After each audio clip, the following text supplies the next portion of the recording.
মূল্যস্ফীতির সঙ্গে যুদ্ধ করে ক্লান্ত মানুষ। ভোক্তার ব্যয় বেড়ে গেছে 10%, বিপরীতে আয় বেড়েছে 8%। কারো উপরে ঋণের বোঝা, আবার কেউ ধার দেনা করে টিকে থাকার চেষ্টা করছেন। এতেই বোঝা যায় বাজার সিন্ডিকেটের দৌরাত্ম্য কতখানি। কৃষিবিদরা বলছেন, মধ্যস্বত্বভোগীর দৌরাত্ম্য থামানো না গেলে বাজার নিয়ন্ত্রণ করা সম্ভব নয়। উষা ফেরদৌসের বিশেষ প্রতিবেদন। 2022 সাল থেকেই দেশে মূল্যস্ফীতির থাবা। এতে কেবল নিম্ন আয়ের মানুষই না, কঠিন পরিস্থিতির মুখোমুখি হয় মধ্যবিত্তরাও। তার উপর বর্তমানে কয়েক দফা মূল্য বৃদ্ধিতে দিশেহারা তারা। মাছ, মাংস, তরি তরকারি আমাদের না বিশ্বাস। আমাদের দেখা যাচ্ছে বেতন 1 মাসের জন্য দিচ্ছে, আগে হয়তো 1 মাস পরে শেষ, এখন 7 তারিখে বেতন শেষ। 80 টাকা আলু কিনে তো মানুষ বাঁচবে না, সাধারণ মানুষ তো একটু ডাল ভাত খেয়ে বেঁচে থাকবে, এটাই তো নিয়ম। কিন্তু সেটা তো হচ্ছে না, খুব কষ্ট হচ্ছে, সবারই কষ্ট হচ্ছে। 7টি নিত্য পণ্যের ওপর শুল্ক হ্রাস করায় 2000 কোটি টাকা সরকারকে ছাড় দিতে হচ্ছে। যদিও শুল্ক হ্রাসের কোনো সুবিধাই পাচ্ছে না জনগণ, কারণ বাজার এর কোনো প্রভাব নেই।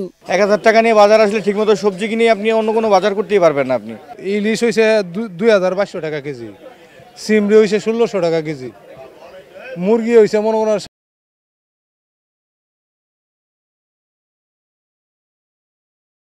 500-600 টাকা কেজি। সম্প্রতি বাংলাদেশ ব্যাংকের এক প্রতিবেদন মতে মানুষের আয়ের চেয়ে ব্যয় 2% বেড়েছে, ফলে ভোক্তার ক্রয় ক্ষমতা কমেছে। কৃষকের যেমন ইনপুট কস্টটাকে আমাদের কমাতে হবে ভর্তুকি দিয়ে, ঠিক তেমনই ভাবে আমাদের মার্কেটিং সিস্টেমটা খুব ডেভেলপ করতে হবে। মার্কেটিং সিস্টেম, কৃষক প্রোডাকশন করলো, সেটা মার্কেটে বেশ কয়েকটা হাত বদলের মাধ্যমে কিন্তু মার্কেটে যায়।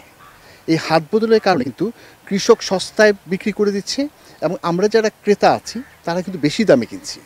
আমার কাছে মনে হয় যে আমরা যদি এই হাত বদলের সংখ্যাটা, মানে মিডলম্যানের সংখ্যাটা যদি আমরা কমিয়ে দিতে পারি কোনোভাবে, এটা টেকনোলজি, এখন অনেক কিছু টেকনোলজি বের হয়েছে, টেকনোলজি বেসড হতে পারে, অথবা আমরা সেভাবে ইন্ডাস্ট্রিয়ালাইজেশন করতে পারি যে এই প্রোডাক্টগুলো কৃষকের মাঠ থেকে সরাসরি বিভিন্ন শপে চলে যাবে, সেখান থেকে কাস্টমারের কাছে যাবে। আর বিবিসির তথ্য মতে দেশে 4,10,00,000 পরিবারের মধ্যে 26% পরিবার তাদের মৌলিক চাহিদা মেটাতে ঋণ করে চলেছে। গরিব ক্রেতা, যারা ক্রেতা অথবা উৎপাদনশীল যারা আছে, তারা কিন্তু কখনোই লাভবান হচ্ছে না।